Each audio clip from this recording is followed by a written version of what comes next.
அண்ணாமலைக்கு பியூஷ் கோயல் அவசர அழைப்பு. புதுச்சேரியிலிருந்து ஹெலிகாப்டரில் சென்னை வந்தடைந்தார். பாஜகவின் மையக்குழு கூட்டத்தில் பங்கேற்பு. அண்ணாமலைக்கு வெற்றி கிடைக்கக்கூடிய முக்கிய தொகுதியை தேர்வு செய்த டெல்லி. கமலாலயத்தில் பற்றிக் கொண்ட பரபரப்பு. வணக்கம் நண்பர்களே. தமிழக பாஜகவின் முன்னாள் தலைவர் அண்ணாமலை அதிமுகவிடமிருந்து நயினார் நாகேந்திரன் வாங்கிய 27 தொகுதிகள் மீது திருப்தி இல்லாமல் இந்த தேர்தலில் நான் போட்டியிட விரும்பவில்லை என்று தனது நிலைப்பாட்டை அறிவித்திருந்தார். குறிப்பாக தனக்கு கோவையில் தொகுதி ஒதுக்காததோடு தமிழ்நாடு முழுக்க பாஜகவுக்கு வெற்றி கிடைக்கக்கூடிய தொகுதிகளை எல்லாம் அதிமுக பக்கம் திருப்பிவிட்டதால் கடும் ஆவேசமாகியுள்ளார் அண்ணாமலை. அதன் காரணமாகவே அது குறித்து தனது அதிருப்தி மனநிலையை மத்திய அமைச்சர் அமித்ஷாவுக்கு தெரிவித்த அண்ணாமலை அதன் பிறகு மத்திய அமைச்சர் பியூஷ் கோயலையும் சந்தித்து இந்த தேர்தலில் நான் போட்டியிடப் போவதில்லை, என் ஆதரவாளர்கள் 5 பேருக்கு சீட்டு கொடுங்கள் என்று கேட்டார். அதோடு பாஜக வேட்பாளர்களின் வெற்றிக்காக தமிழ்நாடு, பாண்டிச்சேரி முழுக்க பிரச்சாரம் செய்வேன் என்றும் அறிவித்திருந்தார். என்றாலும் தமிழக பாஜகவின் முக்கிய தலைவர்களில் ஒருவரான அண்ணாமலை போட்டியிட மாட்டேன் என்று அறிவித்தது அனைவருக்கும் அதிர்ச்சியை கொடுத்தது. இதனால் தமிழக பாஜகவுக்கு தொகுதி பங்கீடு நடத்திய நயினார் நாகேந்திரனும் எல் முருகனும் கடுமையான விமர்சனங்களுக்கு உள்ளாகி வருகிறார்கள். இவர்கள் 2 பேரும் எடப்பாடிக்கு ஜால்ரா போட வேண்டும் என்பதற்காகவே திட்டமிட்டு பாஜகவுக்கு சதி செய்து விட்டார்கள் என்று முக்கியத்துவம் வாய்ந்த பாஜக நிர்வாகிகள் கடுமையான கொந்தளிப்பில் காணப்படுகிறார்கள். இப்படி அண்ணாமலை தேர்தலில் போட்டியிட விரும்பவில்லை என்று அறிவித்த அடுத்த நாளே டெல்லி சென்ற மத்திய அமைச்சர் பியூஷ் கோயல் அங்கு பிரதமர் மோடி, அமித்ஷா இடத்தில் ஆலோசனை நடத்தியுள்ளார். அப்போது அண்ணாமலை உள்பட பல பாஜகவினர் இந்த 27 தொகுதிகள் மீது அதிருப்தி மனநிலையில் இருக்கிறார்கள். பாஜகவுக்கு வெற்றி கிடைக்காத தொகுதிகளை எடப்பாடி பழனிசாமி கொடுத்து விட்டதாக தங்களது கோபத்தை வெளிப்படுத்துகிறார்கள். குறிப்பாக அண்ணாமலை எதிர்பார்த்த தொகுதியை கொடுக்காமல் பாஜகவுக்கு வெற்றி கிடைக்காத தொகுதியை தன் பக்கம் திருப்பிவிட்டு இருப்பதால் இந்த தேர்தலில் நான் போட்டியிடப் போவதில்லை என்று வெளிப்படையாகவே அறிவித்துவிட்டார் என்று அவர் டெல்லி மேலிடத்தில் கூறியிருக்கிறார். அதையடுத்து கடந்த 2 தினங்களாக அங்கு நடந்த ஆலோசனைக்கு பிறகு இன்று மாலை மத்திய அமைச்சர் பியூஷ் கோயல் சென்னை வந்தார்.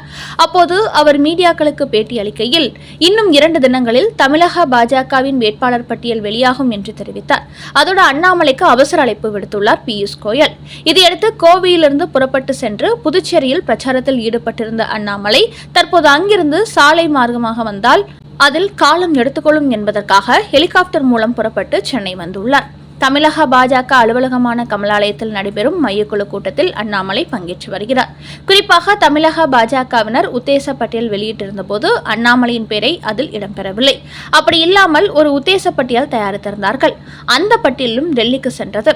ஆனால் தமிழக வேட்பாளர்கள் பட்டியலில் அண்ணாமலையின் பெயர் இல்லாமல் இருந்ததை பார்த்து அமித்ஷா கடும் அதிர்ச்சி அடைந்திருக்கிறார். அதையடுத்து என்ன நடந்தது என்பது குறித்து அவர் பியூஷ் கோயலிடத்தில் கேட்டுள்ளார். அப்போது அண்ணாமலை பாஜகவுக்கு கொடுத்த மொத்த தொகுதி பட்டியல் மீதும் கடும் அதிருப்தியில் இருப்பதாக அவர் கூறியிருக்கிறார். அதன் பிறகு தான் சென்னையில் நடக்கும் மையக்குழு கூட்டத்தில் அண்ணாமலை கண்டிப்பாக பங்கேற்க வைத்து அவருக்கு வெற்றி பெற சாத்தியமுள்ள தொகுதியை கொடுத்து போட்டியிட வையுங்கள் என்று அவரிடத்தில் சொல்லி அனுப்பியிருக்கிறார். அதனால்தான் சென்னை வந்து இறங்கியதுமே முதல் வேளையாக புதுச்சேரியில் பிரச்சாரத்தில் இருந்த அண்ணாமலைக்கு அழைப்பு விடுத்து அவரை மையக்குழு கூட்டத்தில் கண்டிப்பாக கலந்து கொள்ளுங்கள் என்று கூறியிருக்கிறார் பியூஷ் கோயல். அதனால்தான் தனது பிரச்சாரத்தை ரத்து செய்துவிட்டு தற்போது ஹெலிகாப்டரில் சென்னை விரைந்துள்ளார் அண்ணாமலை. இந்த நேரத்தில் அண்ணாமலை போட்டியிடவிருக்கும் தொகுதி குறித்த ஒரு தகவல் கூட தற்போது கமலாலயத்தில் கசிந்துள்ளது.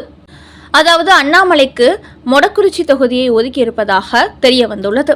இந்த தொகுதியில் நடத்தப்பட்ட சர்வேயில் பாஜகவுக்கு வெற்றி வாய்ப்பு பிரகாசமாக இருப்பதாகவும் அண்ணாமலை போட்டியிட்டால் அதிகப்படியான ஓட்டு வித்தியாசத்தில் வெற்றி பெறுவார் என்றும் கூறுகிறார்கள். அதன் காரணமாகவே இந்த மையக்குழு கூட்டத்தில் அண்ணாமலையை பங்கேற்க வைத்து அவரை கண்டிப்பாக மொடக்குறிச்சி தொகுதியில் போட்டியிட வைக்க வேண்டும் என்று வலியுறுத்தவும் பியூஷ் கோயல் திட்டமிட்டு இருப்பதாக தகவல்கள் வெளியாகியுள்ளன. இப்படி அண்ணாமலைக்கு மொடக்குறிச்சி தொகுதியை ஒதுக்கி அவரது பெயரை வேட்பாளர் பட்டியலில் சேர்த்துவிட்ட தகவல் வெளியானதை அடுத்து அண்ணாமலை ஆதரவாளர்கள் அனைவருமே அவருக்காக மொடக்குறிச்சி தொகுதியில் பெரிய அளவில் பிரச்சாரம் செய்து கண்டிப்பாக அவரை இந்த முறை வெற்றி பெற வைத்தாக வேண்டும் என்று தயாராகி கொண்டு வருகிறார்கள். அடுத்த செய்தி. விஜயகாந்த், கமல்ஹாசனை போன்று விஜயும் மக்கள் புறக்கணித்து விடுவார்கள். ரசிகர்கள் கூட்டம் ஓட்டாக மாறாது. பியூஷ் கோயல் வெளியிட்ட தகவல். இன்று மத்திய அமைச்சர் பியூஷ் கோயல் தமிழக பாஜகவின் வேட்பாளர் பட்டியல் சம்பந்தமான மையக்குழு கூட்டத்தை நடத்துவதற்காக சென்னை வந்துள்ளார். தற்போது தமிழக பாஜகவின் அலுவலகமான கமலாலயத்தில் அக்கட்சியின் மையக்குழு கூட்டம் நடைபெற்று வருகிறது. இந்த கூட்டத்தில் ஏற்கனவே தயார் செய்த உத்தேச பட்டியலை ஓரம் கட்டிவிட்டு புதிய வேட்பாளர் பட்டியலை அறிவிக்கப் போகிறார்கள். அதோடு இன்று சென்னை வந்ததும் விமான நிலையத்தில் மீடியாக்களை சந்தித்த பியூஷ் கோயல் அப்போது திமுக காங்கிரஸ் கட்சிகளின் ஊழல் ஆட்சியை தமிழ்நாட்டு மக்கள் விரும்ப மாட்டார்கள். இந்த தேர்தலில் கண்டிப்பாக இந்த ஆட்சிக்கு முடிவு கட்டி விடுவார்கள். ஜெயலலிதா வழங்கிய சிறந்த நிர்வாகத்தை தமிழக மக்கள் மீண்டும் எதிர்பார்க்கிறார்கள். அதனால் இந்த தேர்தலில் தமிழகத்தின் தலைவிதியை மக்களின் எதிர்காலத்தை மாற்றப் போகிறது. இபிஎஸ் தலைமையிலான தேசிய ஜனநாயக கூட்டணி அமோகமாக வெற்றி பெற்று ஆட்சி அமைக்கும். தமிழக மக்கள் மாற்றத்தை விரும்புகிறார்கள். அந்த மாற்றத்தை தேசிய ஜனநாயக கூட்டணி தான் வழங்கும். இன்னும் ஓரிரு நாட்களில் தமிழக பாஜகவின் வேட்பாளர் பட்டியல் வெளியிடப்படும் என்று கூறியுள்ள மத்திய அமைச்சர், நடிகர் விஜய் முதலமைச்சர் கனவில் வாழ்ந்து கொண்டிருக்கிறார். ரசிகர்கள் மத்தியில் வேண்டுமானால் அவர் பிரபலமாக இருக்கலாம், ஆனால் பொதுமக்கள் ஏற்க மாட்டார்கள். ஏற்கனவே தமிழ்நாட்டில் விஜயகாந்த், கமலஹாசன் போன்றவர்களை பார்த்துவிட்டோம்.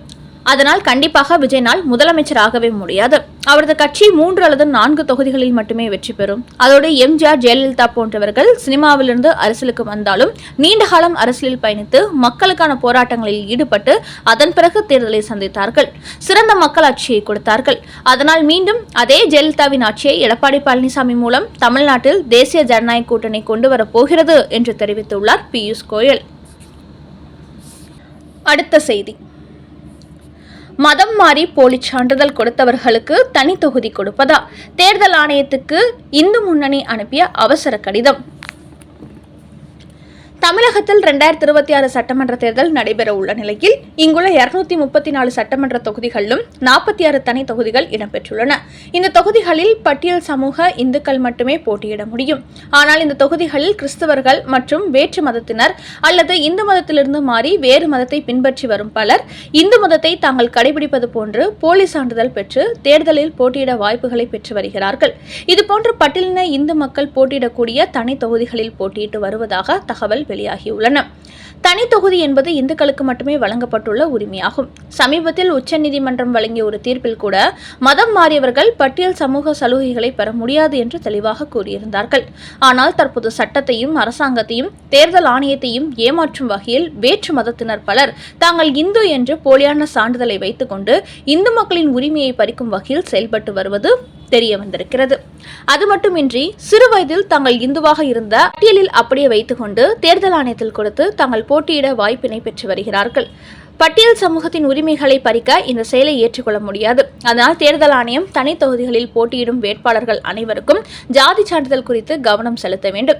உண்மையிலேயே அவர்கள் பட்டியலினத்தை சார்ந்தவர்களா இல்லை போலி சான்றிதழ் பெற்று தேர்தலில் போட்டியிட வாய்ப்பு பெற்றுள்ளார்களா என்பதை கண்டறிந்து தவறு செய்தால் உடனே அவர்கள் மீது சட்ட ரீதியான நடவடிக்கை எடுக்க வேண்டும் என்று இந்து முன்னணி கேட்டுக் கொண்டுள்ளது. குறிப்பாக இந்த தேர்தலில் பல கிறிஸ்தவர்கள் தங்களது சான்றிதழை பட்டியலின இந்துக்கள் என்ற பெயரில் மாற்றி தேர்தலில் போட்டியிடும் வாய்ப்பினை பெற்றிருக்கும் தகவல் வெளியானதை அடுத்தே இந்து முன்னணி தேர்தல் ஆணையத்துக்கு இப்படி ஒரு கடிதம் அனுப்பியிருக்கிறது என்பது குறிப்பிடத்தக்கது.